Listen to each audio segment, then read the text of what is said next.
Vamos a esperar 2 minutos más. Empezamos 9:05.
Bueno, ahora estamos todos. Vamos a comenzar con la clase.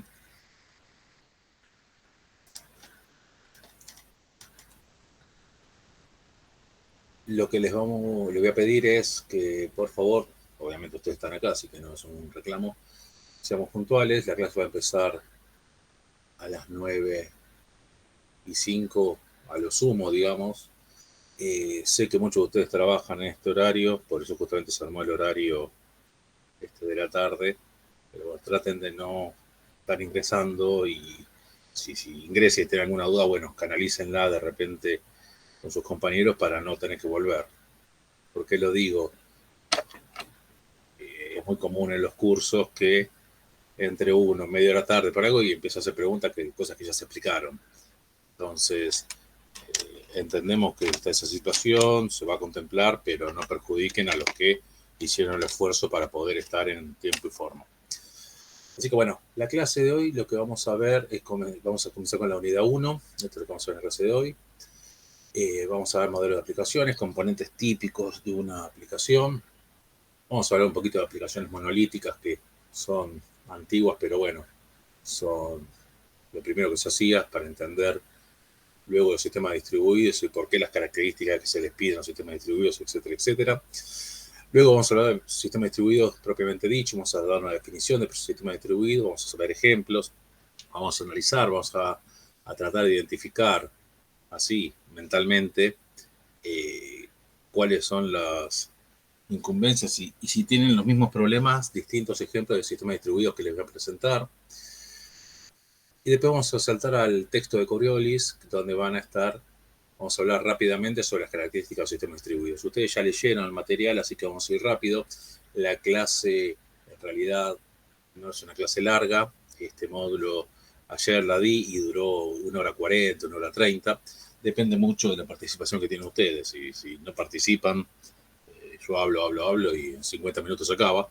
Si se arma debate o conversamos y participan, ahí se hace más entretenida la clase para todos. Para mí, después de escucharme un rato, que está buenísimo eso. Ayer di clase todo el día, yo no me quería escuchar más. Así que si participan, se lo voy a agradecer. Además, es la parte más interesante, donde lo que voy a mostrar, si no está todo en el texto, todo lo que ya leyeron. Es muy poco lo que uno aporta si no hay aporte de los alumnos. Una cuestión para organizarnos, si bien no son una cantidad desmedida, ayer di una clase para 170, hoy somos solo 30, es una clase chica,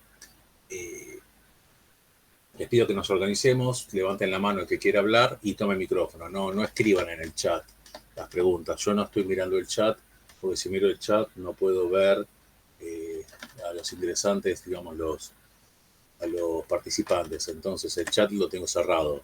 Así que lo que escriben en el chat yo no lo veo. Lo que les pido es que tomen micrófono. Se los dije la clase pasada, el miércoles pasado, se los digo ahora. Si no tienen forma de tomar micrófono en esta clase, bueno, traten de arbitrar los medios para la próxima sí tenerlo. ¿Está? Porque vamos a comunicarnos verbalmente. Bueno, en la unidad 1 lo que vamos a estar hablando es sobre sistemas abiertos y el modelo cliente-servidor. Ahí lo primero que nos podemos encontrar es que es un sistema abierto. Bueno, ya lo vamos a ver en la clase de hoy, pero por eso les pregunto. La evolución, esto está en el programa, ¿no es cierto? Procesamiento basado en host, master slave, cliente-servidor, componente del sistema cliente, de la arquitectura, cliente-servidor, computación, cliente-servidor. Y bueno, cuestiones básicas del sistema distribuido hasta que llegamos a distintos mecanismos de IPC.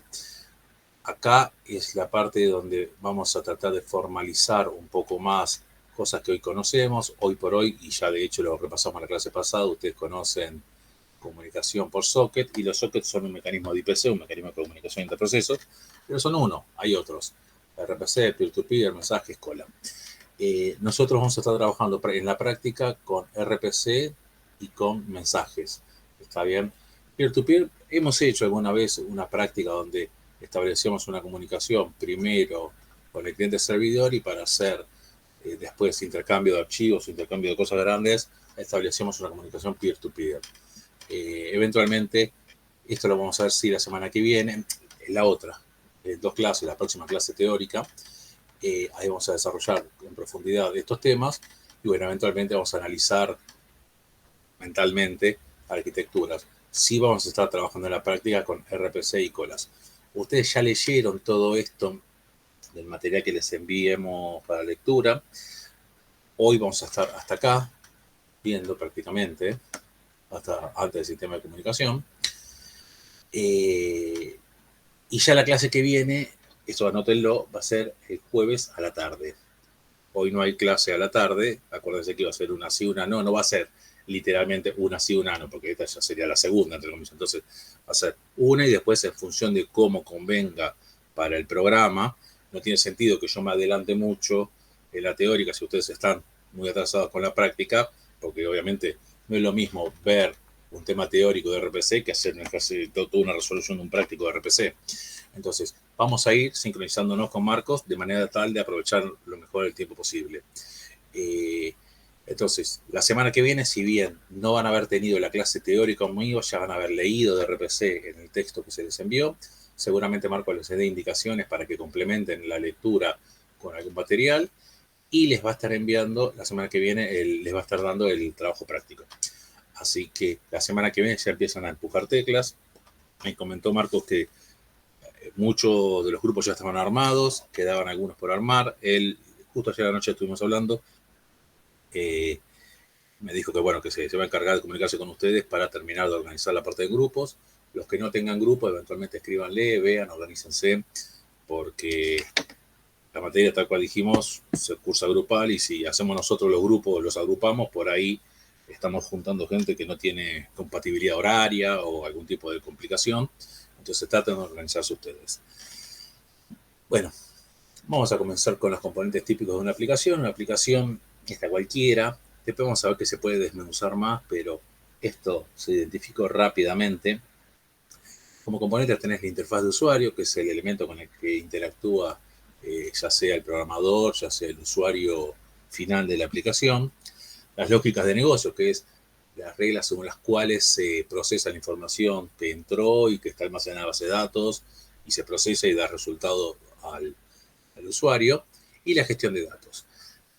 Si vamos a un esquema muy simplificado al extremo, estos son los tres componentes que están en prácticamente todas las aplicaciones. Si ustedes lo piensan, en programación 1, cuando hicieron los primeros ejercicios que hacían, lo primero que aprendieron era hacer el hola mundo, estaban trabajando en la interfaz de usuario, después ingresaban un numerito y estaban también trabajando en la interfaz de usuario, después decían, bueno, ese número multiplicarlo por 5 o elevarlo al cuadrado y mostrar resultado. Bueno, Ya cuando hacías el procesamiento, el elevar al cuadrado así, lo que estabas haciendo era meter las reglas de negocio y seguías trabajando con esto. Y seguramente el siguiente paso fue decir, bueno, y ahora almacenarlo en un vector, o meterlo en una tabla, o guardarlo en un archivo. Y ahí ya estabas haciendo. Entonces, si ustedes lo piensan, desde los programas más simples que hicieron hasta los programas más grandes que hay, eh, estos tres componentes están. Está bien, no hay ninguna novedad con eso. Las primeras aplicaciones que había en PC, digamos, en computadoras, más en las personales, eran de estas características. ¿Y por qué aclaro eso? Porque antes de estar, digamos, antes de los 80 o de los 90, tenías los mainframe, pero también en aplicaciones monolíticas. Un mainframe es esas supercomputadoras que tenían las llamadas terminales bobas. Bueno, las terminales bobas que no están en esta imagen, digamos, tenías la lógica de negocio y los datos ahí y la interfaz distribuida, pero en realidad era una única máquina. Esta imagen de una aplicación monolítica estaría representando más bien una aplicación de los 90, donde vos tenías lenguajes que se utilizaban mucho para hacer esto. Bueno, primero que todo, los modo terminal, Clarion y eso. Después podés pensar en las aplicaciones que se empezaron a hacer, que se divulgó muchísimo con Visual Basic, Power Builder, Delphi, esas aplicaciones que tenías la interfaz de usuario ya con ventanas, toda bonita, hecha para una única computadora, la lógica de negocios embebida en el código y las bases de datos, archivos o lo que tuvieras en la misma aplicación. Si vos tenías que tener múltiples usuarios haciendo lo mismo, cada uno replicaba esto. Y ahí se te armaba el problema de cómo hacer para que estos datos estuvieran sincronizados con estos datos, ¿no es cierto? Y hubiera consistencia, digamos, si este modificaba un dato y este modificaba un dato, ¿cuál de los dos quedaba? Bueno, ahí aparecieron unos cuantos problemas. No era muy común, aunque les parezca mentira, en esos años que hubiera redes, ni siquiera LAN en las oficinas, entonces te movías con un disquete, te movías con un zip, te movías, era bastante prehistórico parece, pero no hace tanto. Por una cuestión de edad, digamos, yo trabajé en esta época, ya desarrollaba sistemas y era todo un tema ese. El hecho de no tener una forma de estar comunicados rápidamente, bueno, eso generaba bastantes problemas, pero si miramos las características de esas aplicaciones, funcionaban bastante rápido y eran fáciles de desarrollar. La verdad se desarrollaba muy fácil, porque vos tenías todo el mundo de la aplicación lo tenías vos. Tenías los datos, tenías la regla de negocio, tenías las interfaces, digamos, era bastante sencillo desarrollar aplicaciones con esa arquitectura. Desventajas requería, cada estación de trabajo tenía que tener la capacidad de procesar todo, con lo cual tenías que invertir bastante en una estación de trabajo, digamos, en una workstation. No podías tener una máquina livianita que solamente tuviera un browser, que fue, si tenés ganas, la siguiente evolución. Ya después, cuando giró la rueda, lo que se empezaron a hacer, bueno, ponías un servidor de base de datos, por ejemplo, y vos tenías de repente una aplicación, pero tenía porque es una mega aplicación, porque la base de datos lo que hacías era consulta el famoso SQL que estaba ya tirado y te venía la respuesta. Ahí resolvías la parte de sincronización de la información, de la consistencia de la información, y no le requerías tanto. Pero en esta versión, la máquina también tenía que correr la base de datos, entonces le requerías más hardware al equipo. El procesamiento quizás era más lento en peticiones sencillas porque no podías optimizar el hardware, por ejemplo, de la base de datos.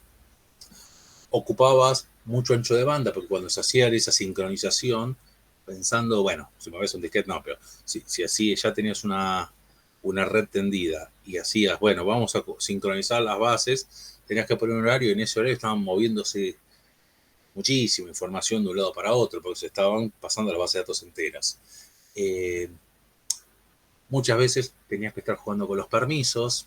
No sé si alguna vez trabajaron con sistemas operativos legacy, pero era un dolor de cabeza el tema de los permisos.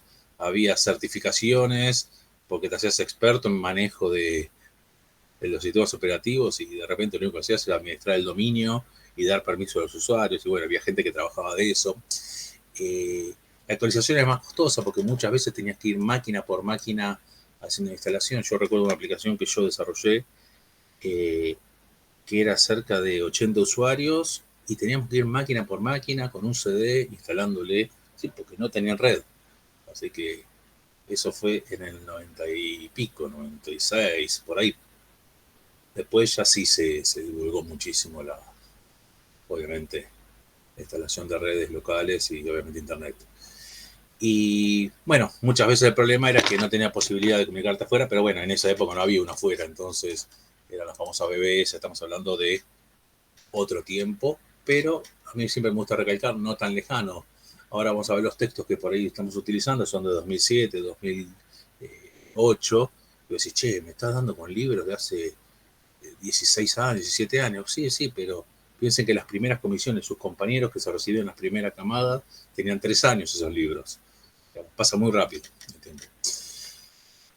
Acá estamos. Entonces, eso era lo que había antes y obviamente no alcanzaba. Queríamos poder compartir información. ¿Tá? Entonces, ahí apareció, si tenés ganas, la primera motivación para desarrollar un sistema distribuido. Uno, ¿qué quería hacer? Quería poder compartir información. Esa sería, si le preguntan a cualquier persona del gremio informático, ¿no? Es decir, ¿para qué tenés un tema distribuido? Sí, bueno, porque querés compartir información, es medio la básica.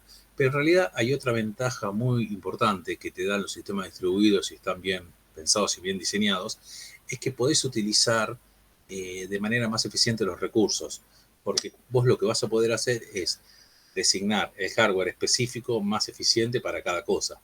De repente, si yo tengo una base de datos que requiere mucha memoria, porque el tipo de aplicación que yo tengo requiere mucha memoria, requiere eh, mucha, alguna característica, listo, potencias una máquina con eso y las demás no hace falta tocarlas, ¿está bien? Porque ya tenés esa parte de ese servidor, no sé, tenés un servidor de archivos porque vos lo que estás haciendo es guardar imágenes satelitales que se van captando y todos los días se te descargan 25 teras de algo, bueno, potencia una máquina con mucho almacenamiento y meterle RAID 5 para que no se pierda nada, etcétera, etcétera, etcétera. Entonces, permite optimizar el uso de los recursos. ¿Está bien? Entonces, no es solamente compartir recursos, sino de usarlos de manera lo más eficiente que se pueda. Ahí está la clave en un buen sistema distribuido.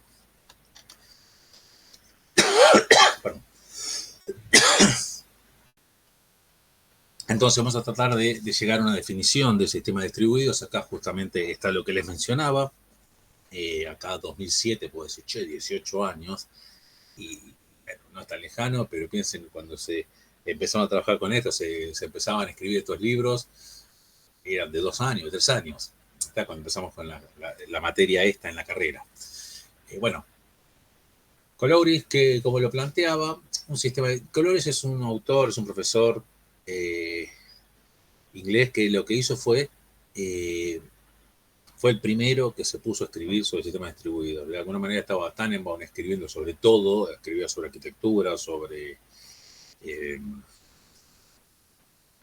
Stalin también, eran los dos famosos autores de todo el sistemas operativos, arquitectura, redes, tenés un Stalin o un Tannenbaum, todo eso, pero el sistema distribuido lo tocaban de costadito. Y Colores vio eso y desarrolló el primer libro. Y ese libro, en prácticamente todos los programas de las universidades, está. Yo siempre cuento la anécdota que yo, para esa época me invitaron a mí a dar mi primer curso así de programación concurrente, de sistemas distribuidos. Y entonces yo dije, bueno, está este tipo, qué piola. En ese momento uno accedía al libro físico. Entonces fui a la biblioteca de la facultad, encontré el libro físico y tenía una dirección postal. Entonces le escribí una carta a mano, y a los mes y medio me llegó un libro firmado por el autor. Y bueno, agradeciendo que fuera la biografía. Así que esas cosas que parecen antiguas, no hace tantos años tampoco, ¿no es cierto? Ahora calculo que se le mandaría un mail y vaya a saber si el autor ve los mails que recibe. Todavía nunca escribí más a un autor, pero no tengo idea, no creo que me responda nadie. Pero en esa época, no tan lejana, sí pasaba. Bueno, así que tengo ese libro que lo tengo ahí guardado con mucho cariño. Obviamente me compré otro que es el que saco, pero el firmado lo tengo. ¿Qué definición daba Colauris de los sistemas distribuidos en su texto del 2000? Un sistema en el cual las componentes de hardware y software se ubican en una red de computadoras y comunican y coordinan acciones solo por envío de mensajes. Si vamos a analizar esta definición, ya en el próximo trabajo práctico se van a dar cuenta que no es solo por envío de mensajes. Sí están las redes, sí están los componentes, pero él, que después estableció un montón de características, en su primera definición cortita no lo expresa. Tannenbaum, 7 años después, hablaba de un sistema distribuido como una colección de computadoras independientes que se muestran al usuario como un sistema único. Acá ya sí estamos hablando de lo que es la transparencia, si nos acordamos de lo que ya leyeron para hoy.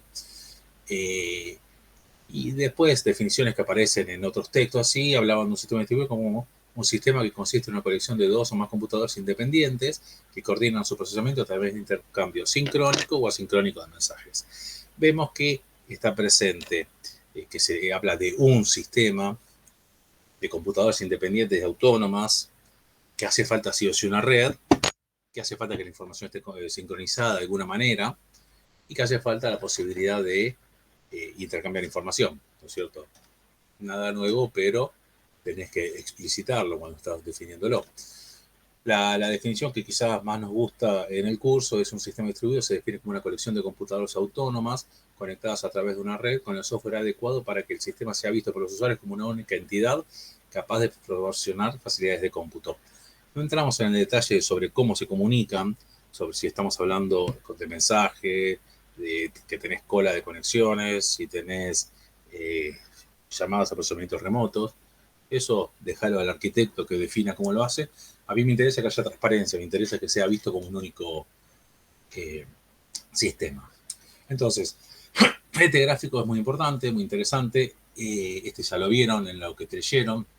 Acá vemos que no necesariamente tiene que haber una relación unívoca entre las aplicaciones y las computadoras. De hecho, ni siquiera entre los sistemas operativos. Por ejemplo, la computadora 1 en este gráfico, esto sería un sistema distribuido, un sistema de computadora 1 corre una determinada aplicación y también tiene su sistema operativo.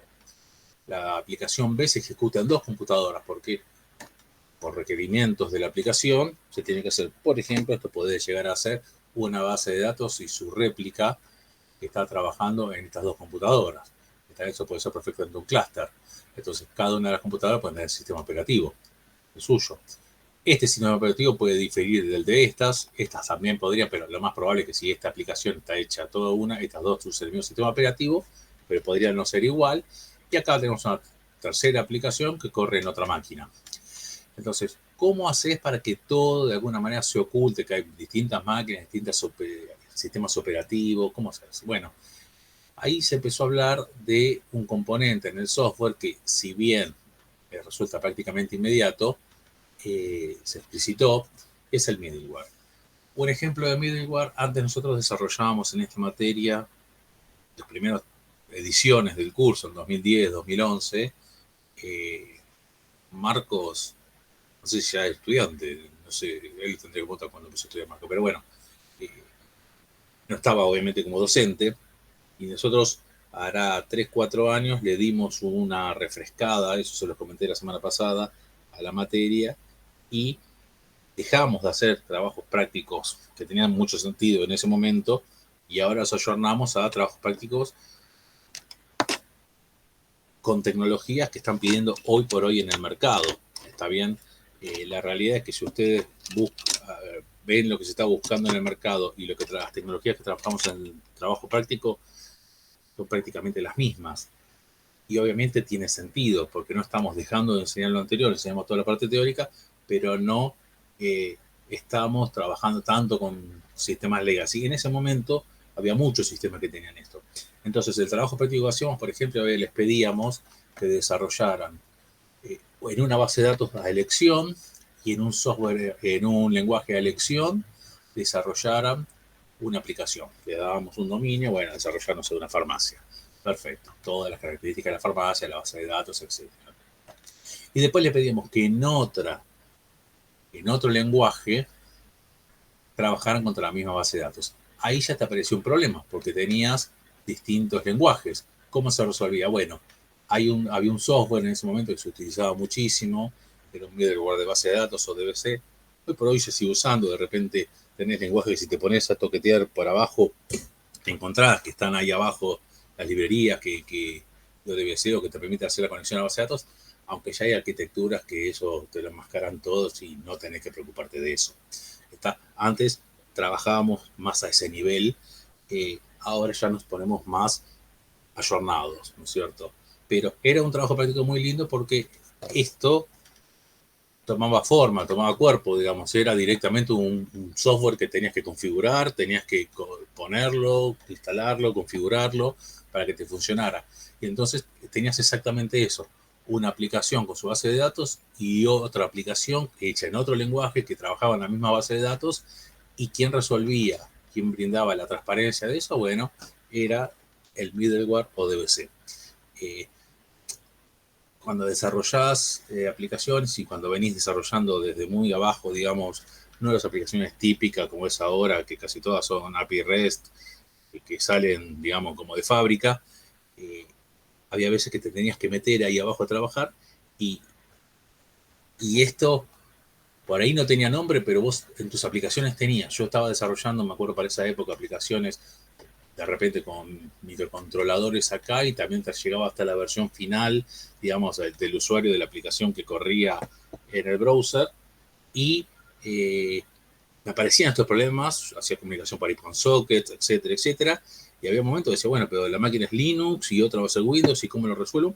Y bueno, tuve que lidiar con esos problemas en la implementación y de repente yo hacía un software y no sabía que se llamaba middleware. Y después, bueno, cuando obviamente le empezás a meter teoría, te das cuenta, claro, lo que estamos haciendo era el middleware que resolvía la parte de acceso, la parte de base de datos, etcétera, etcétera.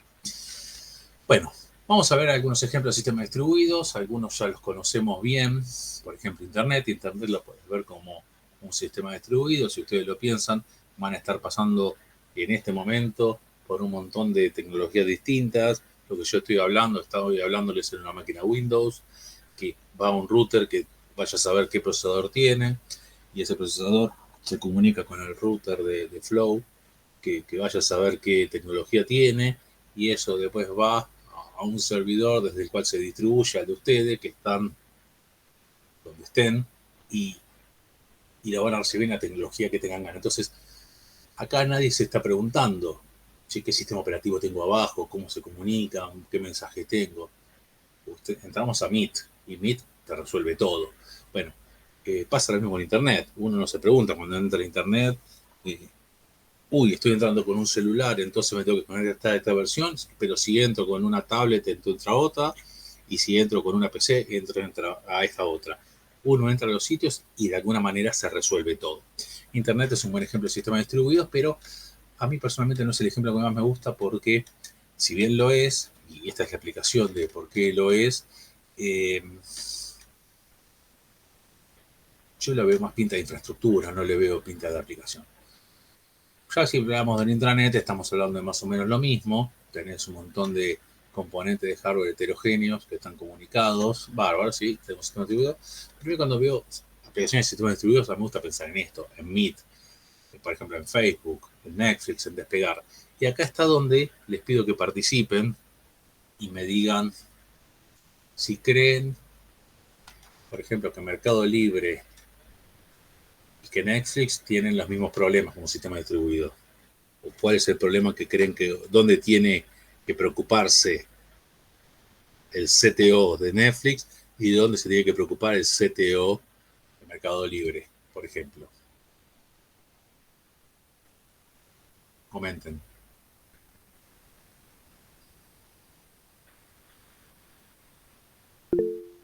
Sí, sí, María. Buenas. ¿Qué tal? Yo creo, no sé si Netflix, pero calculo que Mercado Libre tiene que tener una comunicación rápida porque es como que vos tenés, no sé, en stock 10 productos y 11 personas los quieren estar comprando, no puedes vendérsela a las 11, confirmarle la compra, debitarlo y no tener el producto. Exactamente, bueno, eso es uno de los problemas que tiene, el tema de consistencia de las bases de datos, digamos. Y una forma de resolverlo es teniendo resolución de las transacciones. Netflix, ¿qué problemas tendría? A ver, otro que participe. Levanten la mano los que están escuchando la clase. Por favor, levanten la mano y que queden arriba un ratito. Manténganla, por favor. Manténganla. Bueno, tenemos 31 participantes, que son 30, y 1, 2, 25, 26 que están, hay 4 o 5 perdidos. Bueno, otro entonces de los que levantaron la mano, cualquiera. El problema de Netflix tiene que ver con la velocidad de acceso a la transacción. Gracias, bajen la mano ya. ¿Por dónde va el problema de Netflix?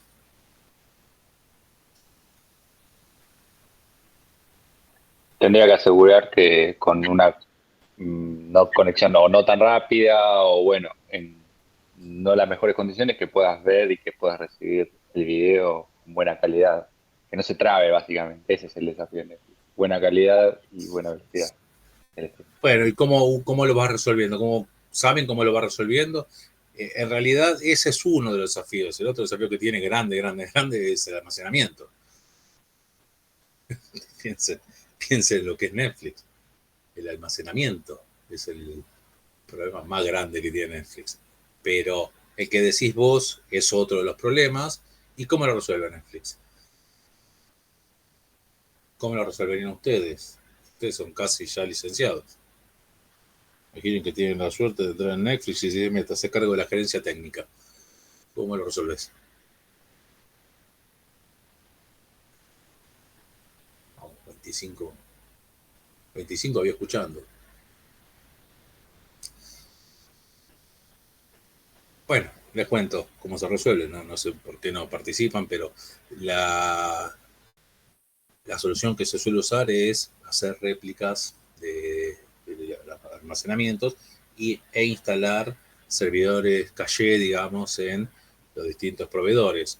Porque también Netflix, si bien genera tráfico, cosa que les gusta a los proveedores de Internet, también les genera un dolor de cabeza. Imagínense que si hubiera un solo servidor de Netflix donde las películas reciben todas las películas de Netflix, estuviera, por ejemplo, pongamos un lugar, no sé, Kansas. Ahí tenés el mega data center de Netflix, donde están todas las películas. Imagínense que fuera ese caso, que no es así. Y yo quiero ver una película y se descarga desde allá. Tomás quiere una película y se descarga desde allá. Estás saturando la red como loco para 3 tipos que están queriendo ver la película acá. Entonces lo que se suele hacer es se usan cachés y se ponen al punto que hay convenios. Esto ya lo sabemos porque no, conozco gente que trabajaba ahí. Había hecho en su momento Netflix convenios con los principales ISP, digamos, Internet Service Providers, que les permitieran meter servidores propios en, por ejemplo, Flow. ¿Está? Entonces, se hace un caché con el principio de caché, el principio de localidad, etcétera, etcétera. Hay series que se ponen de moda, entonces, si toda la gente está mirando una determinada película, bueno, en vez de a primera vez la descarga está ahí y esperan que las siguientes veces se descarguen directamente. Entonces, ya no le estás usando el caño hasta Kansas, ya usás tu oficina local, ¿se entiende? Pero el problema es totalmente distinto de ese, del que tiene Mercado Libre, ¿estamos de acuerdo? ¿Y cuál es el problema de despegar, por ejemplo? Porque podríamos decir, bueno, despegar un pasaje de avión es lo mismo, también no puedo venderle el pasaje de avión a la misma persona, si te ganas se parece con este. Ayer, por ejemplo, en la clase planteaban el tema de cobros. El tema de cobros es un tema que, si bien Netflix también te va a cobrar por la aplicación y tiene que tener resuelta la plataforma de pagos, no está haciendo transacciones todo el tiempo. Te abonaste y una vez por mes te cobra. Está bien, no tiene el problema de Mercado Libre que tenés operación. Está bien. Bueno, despegar también tiene el problema de facturación si tenés ganas, pero difiere del problema de Mercado Libre. ¿Por qué difiere? Piénsenlo. ¿Cómo les parece que difieren?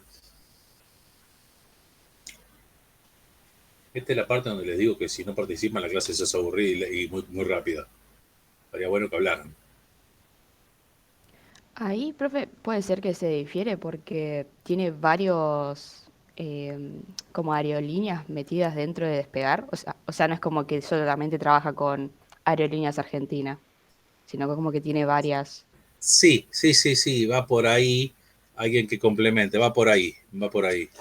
Alguien que le dé una mano. Alguno debe estar trabajando ya en sistemas. Es correcto lo que dice María, pero las aerolíneas, la base de datos no está ahí. El tema va por ese lado. Alguien que complemente. Sí, Matías.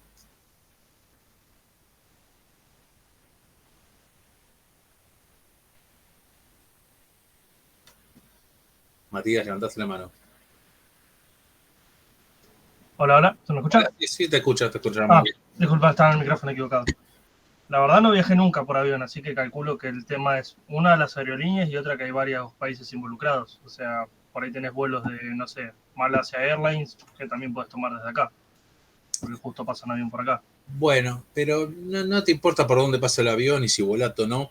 Lo que importa es que eh, está relacionado también, tu respuesta estaba vinculada con la María, está faltando la vueltita de rosca técnica, que bueno, si no la pueden dar, la doy yo. Pensemos que te contratan para hacer una plataforma de venta como Mercado Libre. Entonces voy a decir, bueno, perfecto, voy a tener una base de datos grande donde va a estar el inventario, van a estar los vendedores que van a publicar sus productos y van a estar los compradores que van a venir a comprar. La base de datos la tengo yo, está bien, la gran base de datos la tengo yo. Después tendré que hacer que sea muy rápida, que sea muy grande para tener todos los productos, para que tenga un vínculo con una plataforma de ventas, pero el dueño de esa base de datos la tengo yo, toda esa base de datos. ¿Está? Despegar, y justamente por el tema de esa aerolínea, por eso les dije a los dos que hablaron que no estaba mal lo que decían, no tiene el inventario de los vuelos. No tiene la base de datos con todos los vuelos de Aerolíneas Argentinas, de Malaysian Airlines, de, no sé, de Perú, Latam, todos. ¿Qué es lo que tiene Despegar? Despegar tiene una forma de comunicarse con otros sistemas de aerolíneas. En realidad hay un sistema en el medio, si alguno sabe de esto, sabrá que existe, por ejemplo, Amadeus, que es un software que sincroniza y coordina esto, pero ese Amadeus básicamente lo que hace es esto mismo que le estoy diciendo yo ahora. Eh, ese se comunica con todas las aerolíneas y de alguna manera interactúa directamente con los sistemas de esas aerolíneas y tiene en tiempo real, conoce la disponibilidad de los otros sistemas. Pero entonces, no hay acá, si tenés ganas, una base de datos con todos los pasajes posibles al mundo que hay. ¿Está bien? Cada vez que haces una transacción, se dispara una consulta, esa consulta se dispara otra consulta y te dice, bueno, vos querés ir a Santiago de Chile, bárbaro. Che, ¿quiénes lo llevan? Y se dispara cada uno de estos sistemas, le contesta, yo lo llevo, yo lo llevo, yo lo llevo, yo lo llevo. ¿Está bien? Acá el problema es totalmente distinto. Acá la base de datos la tenés vos. Tu programa va a ser darle velocidad de acceso, tu programa va a estar por el lado de eh, resolver, digamos, la consistencia de información, que no se le venda a los dos lo mismo, pero es distinto. Por ejemplo, esto lo hablaba en la clase de ayer. Eh, Uno que tiene venta de entrada, un sitio que tiene venta de entradas, por ejemplo. ¿Está? Ahí puedo decir, bueno, si concentra Ticketek, concentra la venta de entrada para Maná o para Luis Miguel, bárbaro, perfecto. Él va a saber todo cómo está, te muestra el estadio, perfecto. Y todos vamos a ese sistema, perfecto. Estamos ahí. Es fácil, la base de datos es nuestra, no tengo que estar hablando con ningún otro sistema. Bárbaro. Pero ¿cuál es el problema? En esa aplicación, si tenés ganas, es parecida a esta. No tengo que interactuar con otros sistemas como Despegar, pero yo tengo esta, tengo la base de datos. Pero ¿qué es lo que tengo? Tengo ahí demandas pico cuando, por ejemplo, se vende la entrada de Chayanne, que se agotan en 5 minutos, hay millones de entradas. No sé por qué, pero bueno, pasa lo mismo con Luis Miguel, pasa lo mismo cuando juega la selección, pasa lo mismo cuando... Y después el sistema está totalmente haciendo la plancha. Está bien, cuando se hace un sistema, entonces, ¿cómo manejas los recursos? Porque si sobredimensionas todo para esos picos de demanda y no, y después tenés ocioso una capacidad de cómputo terrible, bueno, esos son desafíos justamente para cuando se están diseñando esos sistemas y son desafíos de sistemas distribuidos. Está. Facebook, por ejemplo, no tiene ninguno de estos problemas, no tiene problema de cobro, no tiene problema tanto de caché, porque nadie está mirando una película por Facebook o descargando así. Pero lo que tenía era muchísima cantidad de usuarios, porque era a nivel mundial, entonces el problema se te armaba por ese lado, ¿está? Pero fíjense que son problemas absolutamente distintos todos. Y son todos problemas del sistema distribuido. Eso es interesante para que cuando empiecen a mirar aplicaciones, empiecen a mirarlo con una visión crítica y de arquitectura, ¿no es cierto? O ingenieril. Así, bueno, ¿cómo está hecho esto, che? ¿Cómo lo habrán resuelto? A lo largo de su carrera van a ir hablando con colegas, alguno va a haber trabajado en Flow, u otro va a haber trabajado en Mercado Libre, u otro va a haber trabajado en Despegar. Despegar y Mercado Libre, bueno, son dos empresas que nacieron en Argentina, entonces hay muchísima gente trabajando en estas dos empresas, son de los grandes empleadores, digamos, y de los sistemas distribuidos son los que tienen los desafíos más lindos. ¿Tá? Yo entre mis compañeros docentes, tengo gente que está trabajando en Mercado Libre y tengo gente que trabajó acá, justamente un chico que hizo la tesis conmigo, Emanuel, saltó de acá, se fue a Amazon después a trabajar, bueno, cuando se estaba empezando a pensar la nube, digamos, la famosa cloud, y pasó desde Mercado Libre, desde Pegar. Y era interesantísimo hablar con él, me encanta hablar con él porque ahora desde Amazon no cuenta mucho porque le hicieron firmar muchos papeles de non-disclosure. De Despegar le hicieron firmar, pero no tanto, esa parte ya caducaron. Entonces me cuenta detalles de implementación y cómo se van resolviendo los temas. Es muy interesante. La verdad que eso les va a pasar a ustedes. Van a empezar a hablar con colegas y van a poder hacer esa radiografía que les estoy diciendo. Vamos a cambiar ahora, porque ahora ya lo que queda es pasar al otro documento y no nos queda tiempo para trabajarlo en esta sala. Pasamos a la otra sala. El vínculo lo tienen en el mensaje que yo mandé, pero ahí lo estoy copiando en el chat. Yo voy abriendo esa sala, vayan pasando y borrándose, ¿no es cierto?, de esta.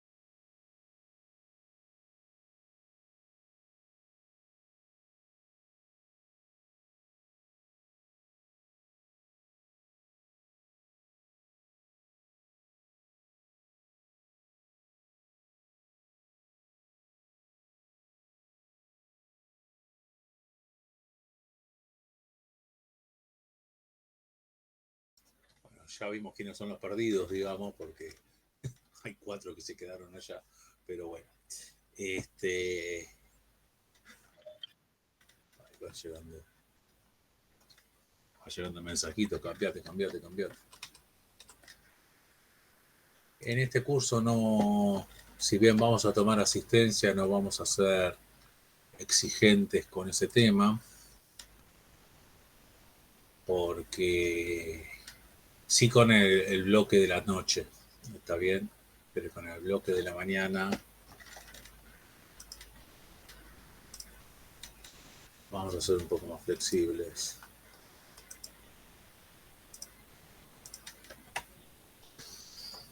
Bueno, entonces vamos a ver que a medida que avancemos, vamos a empezar a ver tecnología, vamos a ver arquitecturas también para solucionar cada uno de los problemas y dependiendo, y de hecho hacia eso va el final de la materia, donde aprendemos algunas arquitecturas y se plantea cuándo la recomendás. Está bien, esta arquitectura, cuándo esta y cuándo aquella. La realidad es que en lo que es desarrollo de software de sistemas de estas características, medio que se produjo lo que se llama instalarse estándares de facto. De alguna manera nadie está pensando ahora para una aplicación convencional o típica, tender una propia red. Es muy raro eso. Lo más probable es que utilices Internet como infraestructura. Y si agarras a cualquier ingeniero de software actual y decís, bueno, che, quiero hacer una aplicación para McDonald's y meter una API REST. Y quiero hacer una aplicación para meter una API REST. Y lo más probable es que termines haciendo un frontend y un backend, el backend como con una API REST. Y eso de alguna manera no. 5 o 10 años para atrás no era tan fácil. Tenías los web services, tenías SOAP, y había algunos que trabajaban con SOAP y otros que trabajaban con REST. Y hace unos años no estaba tan definido el partido. ¿Está bien? Obviamente es algo dinámico, por ahí dentro de 5 años aparece algo que revoluciona la cosa, pero ya hace un tiempo que se instaló y está bastante claro cómo está la cosa. ¿Está? Pero así y todo, eso para aplicaciones sencillas, pero cuando tenés aplicaciones con desafíos tecnológicos o desafíos importantes, como por ejemplo un Ticketed, que tiene que bancarse la venta de 50.000 entradas para ver la selección en una hora. Y después, ¿y cómo haces para no tener un mega data center aburrido durante meses y meses hasta que venga el próximo partido o vuelva a cantar Luis Miguel acá? Bueno, son desafíos que hay que tener en cuenta. Entonces, ahí están los desarrollos más lindos. Pero estamos ahora tratando de definir qué es un sistema distribuido.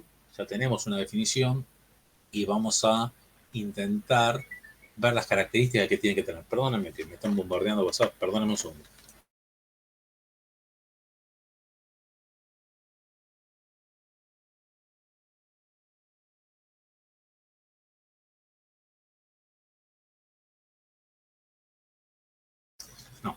No era nada. Bueno, primero que nada, obviamente, compartir recursos. Eso es lo que ya estuvimos hablando, que es un recurso. Bueno, cualquier entidad, ya sea hardware o software, es un recurso. Uno lo puede ver, la impresora es un recurso. Entonces, yo estoy en una oficina, de mi máquina cuelga la impresora, pero mi compañero de trabajo también quiere poder imprimir. Entonces, estamos los dos compartiendo ese recurso. ¿Está bien? Y tenemos un servidor de backup, entonces todo lo que hacemos se sincroniza y se backupea a la noche, se hace el backup de eso para que no se pierda la información. Imagínense qué feo sería si se perdiera el SIU. Entonces, hay obviamente servidores de backup y eso es todo un desafío. Y el recurso backup o el recurso de disco y almacenamiento, es un recurso que hay que estar trabajando. Pero también podría ser una base de datos a la que se hace consulta y no te preocupa tanto el almacenamiento por volumen, sino, bueno, que te dé respuesta y yo poder acceder a esa base de datos y pueda acceder el otro usuario que también quiere acceder. Entonces, ya sea hardware o software, que recurso es cualquier cosa que se quiere compartir en el sistema distribuido. Y muchas veces eso implica tener un software específico que maneje ese recurso. Y esos software se suele llamar gestor de recursos. ¿Está bien? Y fue tan importante en alguna época que había definiciones donde se planteaba que un sistema distribuido no era más que una colección de gestores de recursos. ¿Está bien? Y la realidad es que no está tan mal esa definición. Si tenés ganas, vos podés decir, bueno, yo tengo una máquina que va a tener una computadora y otra que tiene mucho almacenamiento y otra que tiene la base de datos, y entonces básicamente todos sabemos hablar con esos gestores y sabemos pedirle cosas. En realidad, eso es correcto y esos gestores de recursos estarían cumpliendo la función del middleware del que hablábamos antes, ¿no es cierto? Entonces, son definiciones que se fueron esbozando a lo largo del tiempo. Se habla de gestores de recursos. Es muy común uno que seguramente lo usan o lo van a usar, que son el spooler de impresoras. Está bien, ese lo hemos visto todo, que trabajamos en alguna oficina alguna vez, o mandás a imprimir a la impresora y vas a ver la cola de impresión. Bueno, alguien hizo ese software que administra que salga mi trabajo antes que el de el otro usuario o antes de la otra usuaria. Entonces, esa gestor de recursos ahí tiene un ejemplo concreto. Apertura. Apertura es un término que no tiene mucho sentido ahora. Para los que estamos en sistemas hace mucho tiempo, sí. Ese término en realidad viene cuando se acuñó, cuando, piensa que este texto es del 90 y pico, se acuñó cuando las computadoras más desarrolladas, lo que más había difundido eran los mainframes. Entonces, si vos tenías en el banco una computadora IBM, no podías poner ni un teclado, ni un monitor, ni una impresora que no fuera IBM. También ahí fueron los grandes vendors, IBM, NEC, Xerox, One, se hicieron mega corporaciones, porque claro, desarrollaban la computadora y te vendían todo, hasta el cable. No podías poner nada que no fuera Xerox, IBM, etcétera, etcétera. Entonces, claro, empezaron a aparecer las PC independientes, las PC autónomas, una computadora personal, y decían, no, pero pará, tengo acá una computadora que puedo conectarla, y tengo esta terminal boba y no me dejas conectarla. Entonces, ¿cómo puedo hacer? Piensen en el tiempo, piensen en redes. Ahí empezó a decir, bueno, che, no, establezcamos protocolos para que también pueda conectar eso. Hacia esa época aparecieron el modelo, por ejemplo, el modelo OSI, donde decían, bueno, pará, vos acá querés comunicar, entonces vamos a armar este protocolo, y si vos sabés hablar este protocolo, te vas a poder comunicar con esta impresora, o vos, vendedor de impresora, armá este protocolo y vas a poder hablar, conectarla a esta máquina que, si no, puede usar solamente las mías. Bueno, la apertura es a eso, es la posibilidad de utilizar sistemas heterogéneos en un sistema. Digo, recursos heterogéneos en un sistema. La realidad es que ahora es un problema que ya a nadie se le ocurre que aparezca alguien y diga solamente podés usar lo mismo, porque le dicen no, y ya está. ¿Está bien? Pero bueno, eso en algún momento fue así. Concurrencia, ya saben bastante de concurrencia. Ustedes tienen materias específicas de programación concurrente, tienen materia específica, lo ven en introducción a sistemas operativos, así que no hace falta que desarrollemos mucho el caso. Básicamente es que distintas aplicaciones interactúen, se ejecuten simultáneamente, o que múltiples usuarios trabajen con la misma aplicación, digamos, que es simplemente el procesamiento simultáneo de información. Bueno, ahí está, por ejemplo, el ejemplo que presentaba la compañera de varios usuarios queriendo comprar un mismo producto. Bueno, ahí en la ejecución concurrente, porque cada uno en su aplicación va a tener la parte del frontend de, por ejemplo, Mercado Libre. Entonces yo quiero comprar un destornillador y el otro quiere comprar un destornillador. Bueno, ¿cómo se resuelve esa situación? Ahí tenemos un ejemplo concreto de en la parte alta de la aplicación, digamos en la parte de frontend, cómo resolver el problema de concurrencia. Escalabilidad.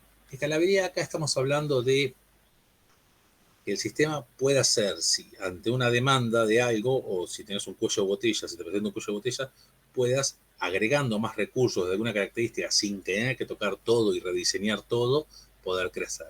Por ejemplo, ahí es un ejemplo claro de por qué la nube es tan bien vista, dio tantas soluciones, y por ejemplo, un ejemplo donde el sistema tiene que estar muy, muy bien pensado, que es para que sea escalable, y seguramente te conviene tecnológicamente utilizar recursos tercerizados, como por ejemplo la nube, el cloud, es, por ejemplo, Ticketek. Yo no sé realmente cómo trabaja Ticketek, no conozco a nadie de Ticketek que me haya contado cómo es la arquitectura, pero si yo me dijeras rápido, che, bueno, ¿cómo lo harías? Bueno, si me apurás, yo lo que haría sería una aplicación que rápidamente pudiera multiplicar la atención de solicitudes. ¿Está bien? Pero no quiero tener, no sé, 70 computadoras para hacer eso. Entonces contrataría en alguno de los vendors de acceso a la nube que tienen demanda elástica. No sé si escucharon hablar de eso, el concepto de demanda elástica, que bueno, ¿querés más? Decir, bueno, agregame más procesador. Allá a través de su middleware te dice, vos tenés una computadora y esa máquina tiene tantas conexiones, pero configurás como si fuera una máquina virtual y pasa de ser una PC básica a ser una máquina de la NASA. Y después le decís, bueno, bajás y a medida que vos necesitas, multiplicás tus recursos o no.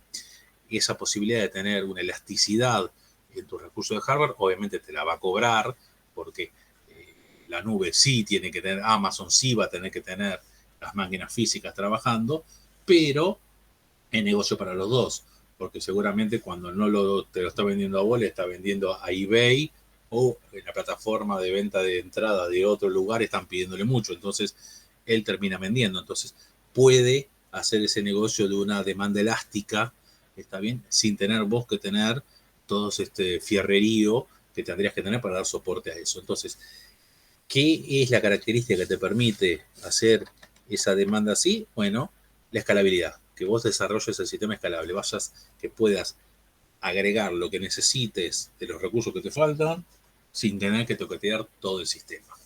¿Está bien? Tolerancia a fallos. Acá yo tengo bastante experiencia de haber trabajado en una empresa que vendía las principales máquinas de tolerantes a fallas a nivel mundial, digamos, ahí fueron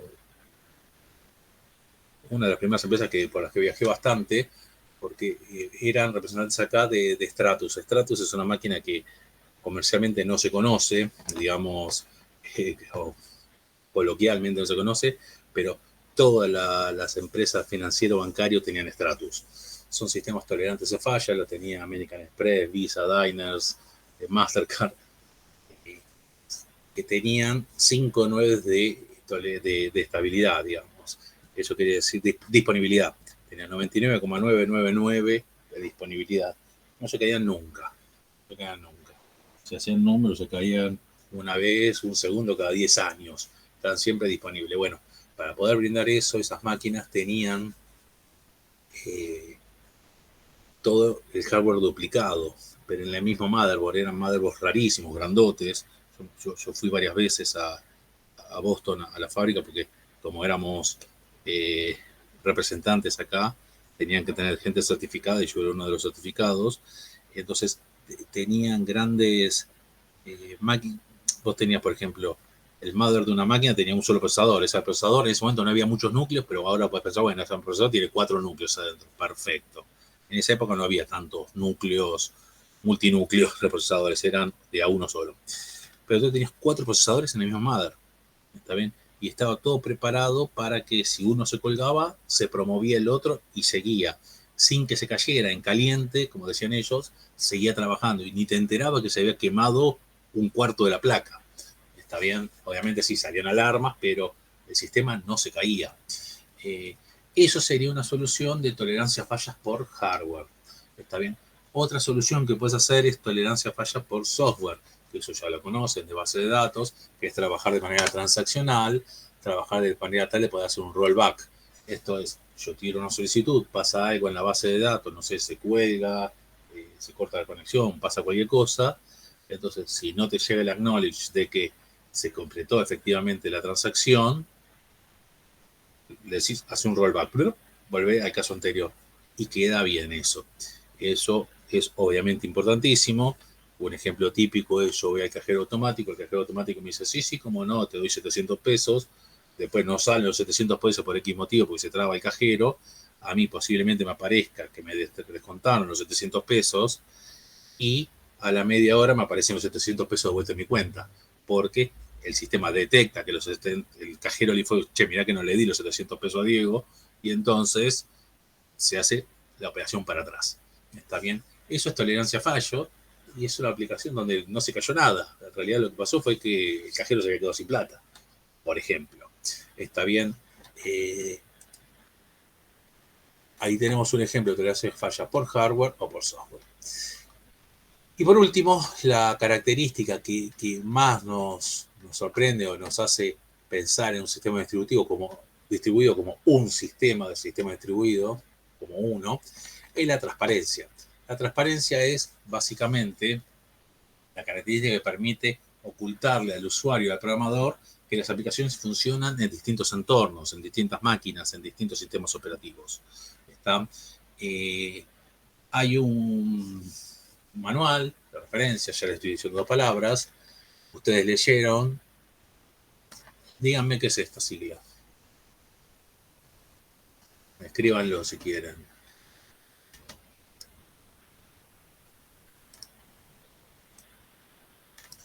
Ustedes lo leyeron ya el texto. ¿Qué es esa sigla?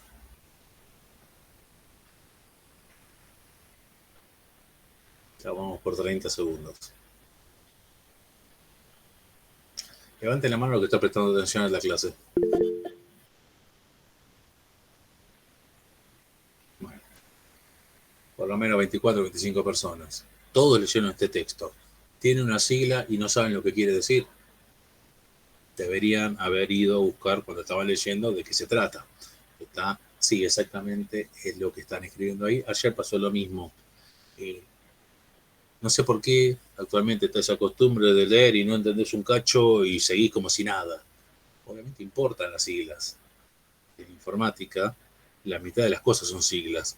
Está entonces consejo profesional. Si tiene una sigla que no conocen, más con lo fácil que es ahora, no es que tengan que ir a una biblioteca o buscar qué quiere decir esa sigla.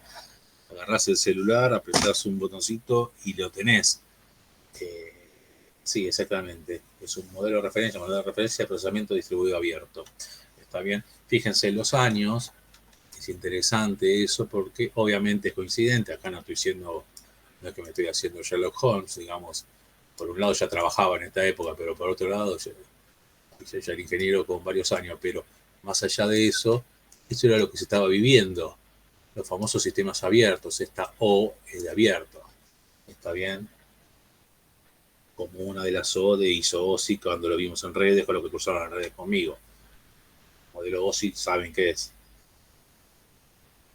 Ya lo veo whatsappeando ahí, buscándolo de vuelta. Bueno, obviamente eso son siglas que tienen que conocer. ISO también tendrían que saber qué es. Ya el modelo no se llama modelo OSI, solamente se llama modelo ISO OSI. ¿ISO qué es?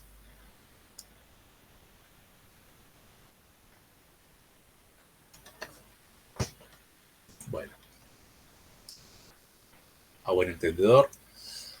Bueno, las características de transparencia que uno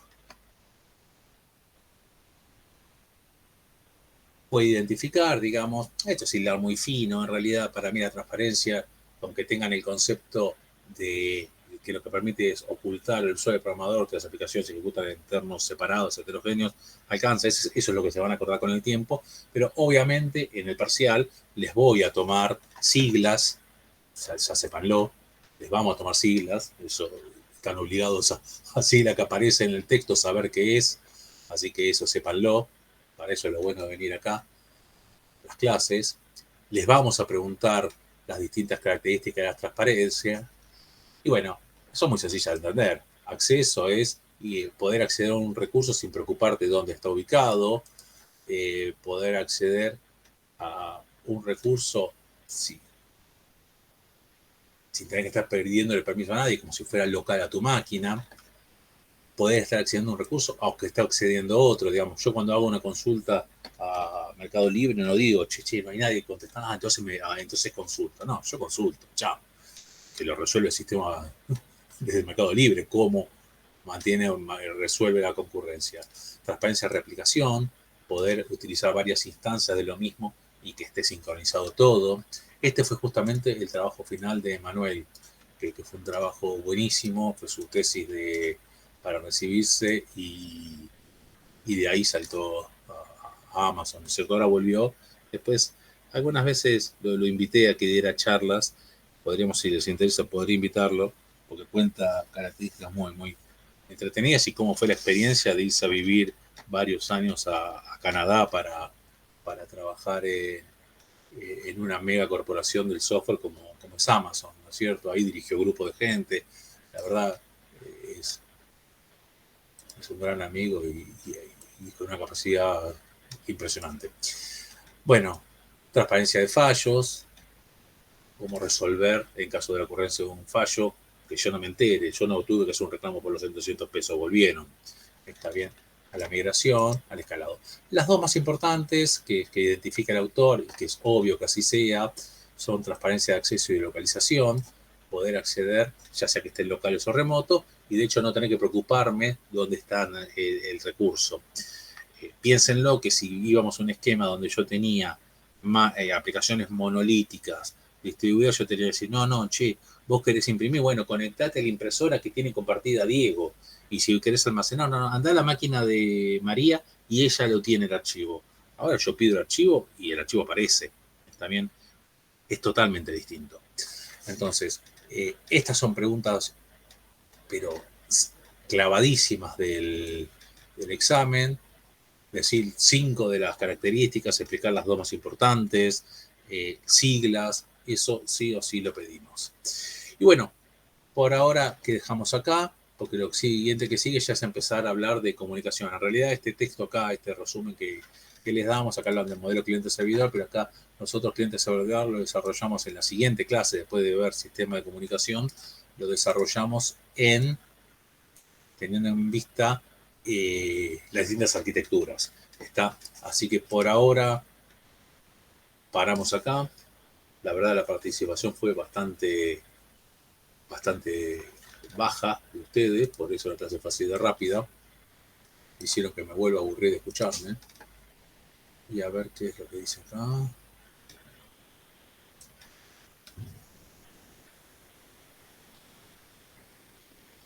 Biancraft, no sé. En realidad, no es minucioso.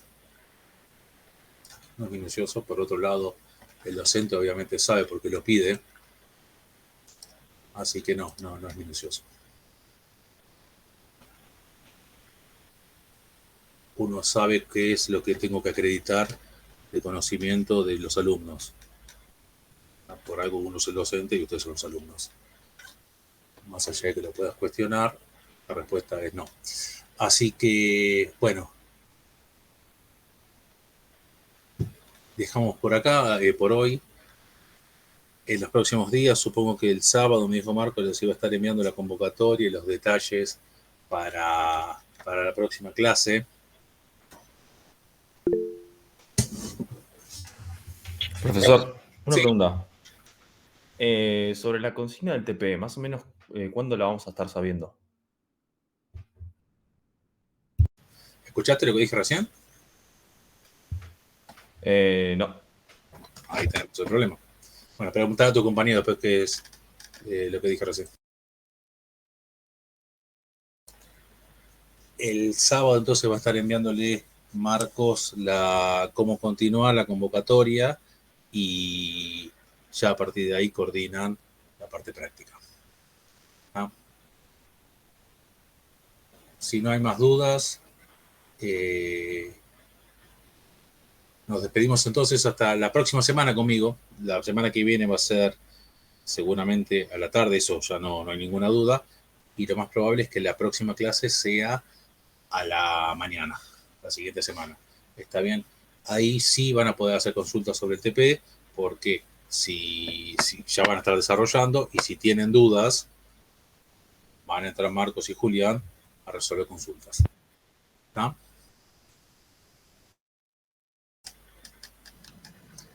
Buenísimo, profe. Nos despedimos entonces a la semana que viene y bueno, que tengan buena semana.